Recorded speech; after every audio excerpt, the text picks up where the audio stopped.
अखिलांडकोटि ब्रह्मांड नायक वेद वेदांत वेद्य पुराण पुरुषोत्तम भद्राचलाधीश सीतारक्षण समेत श्रीरामचंद्र स्वामी नित्योत्सव प्रभुत्वोत्सवे सायमानासांगं वेदेतिहास पुराणान्यवतारय येषु प्रथमतः ऋग्वेदमवतारय।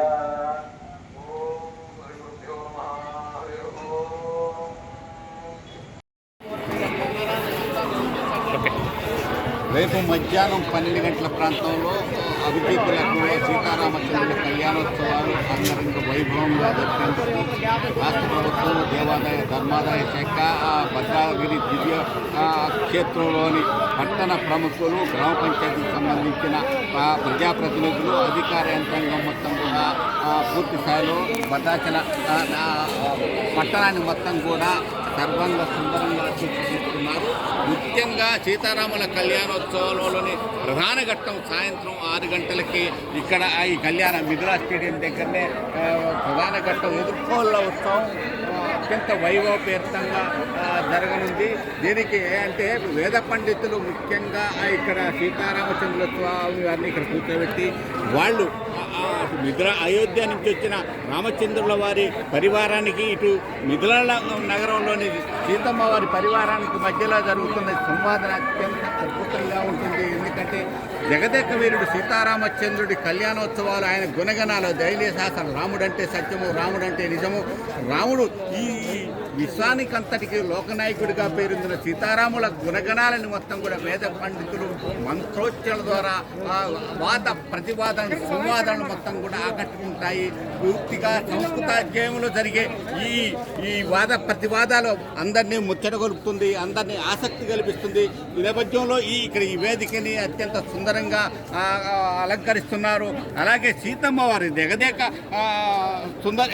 జగదేక వీరుణ్ణి కళ్యాణం చేస్తున్న జగన్మాత సీతామహాలక్ష్మి గుణగణాలు అదే రూప లావణ్యాల గురించి వేద పండితులు విశిష్టంగా వివరణిస్తూ చేస్తున్న ఈ వేదిక ఎదుర్కోళ్ల ఉత్సవంలో దాదాపు అందరినీ ఆకట్టుకునే విధంగా ఆసక్తిని రేపే విధంగా హైందవ సాంప్రదాయంలో హిందూ సాంప్రదాయంలో పెళ్ళిళ్ళ క్రతువు ఇలా ఉండాలి.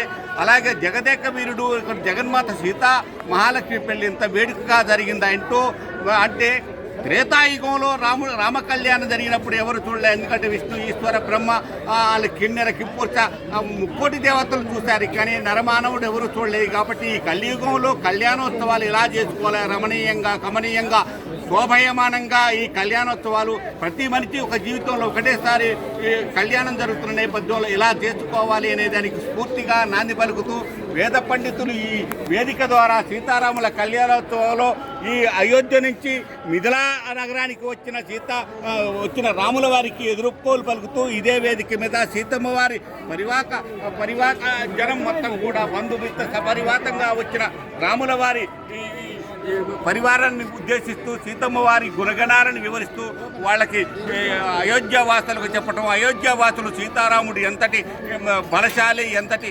ముక్కుసూటిగా ఉంటాడు, ఎంత పరాక్రమభరితుడు, ఎంత అందగాడు, ఎంత లౌక్యభరితుడు అనేది చెబుతూ ఆయా వాళ్ళ గుణగణాలను వర్ణిస్తూ వేద పండితులు మంత్రోచ్చరణల మధ్య జరుగుతున్న సంభాషణ మొత్తం కూడా ఆకట్టుకుంటుంది.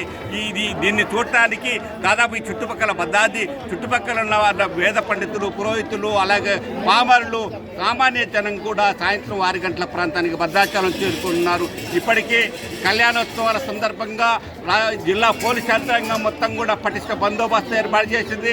రాష్ట్ర ముఖ్యమంత్రి మంత్రులు ఎంపీలు ఉన్నత స్థాయి అధికారులు వస్తున్న నేపథ్యంలో ఎక్కడ ఎలాంటి అవాంఛనీయ సంఘటన జరగకుండా హింసాత్మక సంఘటనలు జరగకుండా దశాబ్దాల కాలంగా అంటే రక్తరామదాసు కాలంలో 100 సంవత్సరాల ఈ ప్రక్రియ రేపటి భవిష్యత్ తరాలకు అందించే విధంగా అధికార యంత్రాంగం, రాజకీయ యంత్రాంగం, దేవాదాయ ధర్మాదాయ శాఖ యంత్రాంగం ఇట్లా పురప్రముఖులు మొత్తం కూడా ఆసక్తిగా రేపు జరగబోయే జగన్మోహనాకారుడు రామచంద్రుడి కళ్యాణోత్సవాలు, జగన్నాథ సీతాదేవి కళ్యాణోత్సవాలని కర్నూలారా కాంచడానికి ఎక్కడెక్కడి నుంచో భక్తులు మొత్తం కూడా ఇప్పుడే భద్రగిరి వైపు చేరుకుంటున్నారు. సాయంత్రం 6 గంటల ప్రాంతంలో ఇదే వేదిక మీద ఎదుర్కోల ఉత్సవం కొనసాగనుంది. కెమెరా పర్సన్ రవికుమార్తో ఆవుల శ్రీనివాస్, CVR న్యూస్, ఖమ్మం.